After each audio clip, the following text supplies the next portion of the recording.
Long before protein was a buzzword, there was skyr, a thick, creamy, mysterious food that kept Vikings alive through Iceland's brutal winters. It looks like yogurt, feels like yogurt, but technically, it's a cheese. A food so ancient that no one truly knows how it began. Was it a lucky accident or the first act of Norse food science? This is the story of skyr, the superfood of the North that is currently taking over the world in 2026.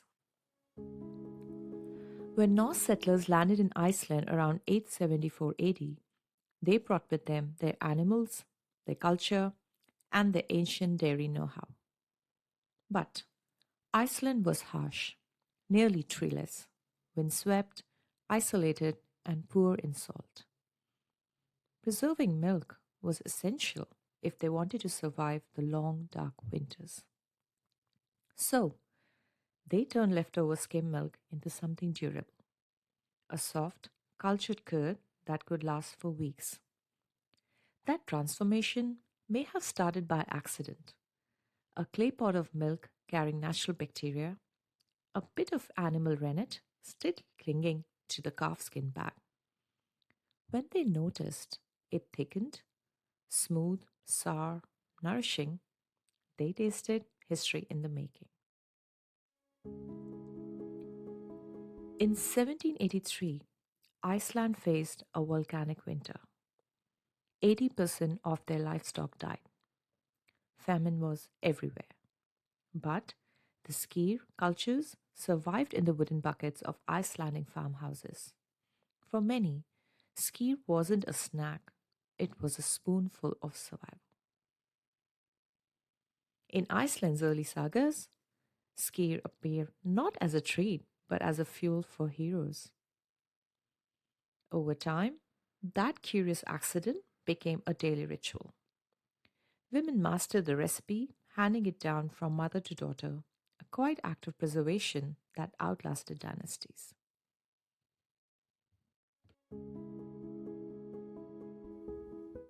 To make skyr, milk is skimmed, warmed, and inoculated with special live cultures. A small amount of rennet helps separate solids from whey. Then comes the waiting. Hours of slow fermentation, followed by gentle straining through cloth until the mixture becomes dense and silky. The result? A food with nearly 13 grams of protein per 100 grams, almost no fat, and a clean, bright tang.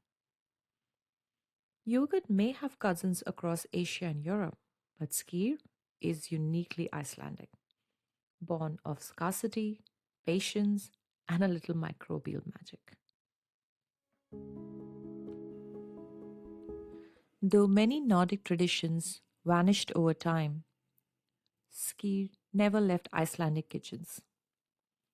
By the 19th century, nearly every farmhouse had a small room kept at just the right temperature for fermentation. And when modern dairies emerged in the 1900s, they kept the same culture alive, passing them from batch to batch like living heirlooms. In 2016, Skyr made its modern debut on global shelves through brands like Siggy's and Icelandic Provisions. Suddenly, the Viking breakfast became a worldwide breakfast. Yet, in Iceland, it still means home, eaten with milk or sugar or topped with wild berries gathered on long summer days. Ask any Icelander about Skyr and they will smile because it's not just dairy, it's continuity. A simple mixture of milk, culture, and time that tells a 1,000-year old story about resilience. It reminds us that human discovery often starts with curiosity. Someone tasting something strange and deciding, wait, that's actually good. Even now, when scientists analyze ski cultures in labs, they find bacterial strains that may be centuries old, alive, working, whispering the same Viking recipe. He who has Skyr need not fear the winter. An old Icelandic saying, still quietly true. So, next time you pick up that small white cup marked Icelandic yogurt, remember it began with curiosity and a bit of luck. From accident to art, from survival to heritage, Skyr proves that history can live in a spoon. If you want to know the hidden history of the food in your fridge, do subscribe. Stories travel, so do words.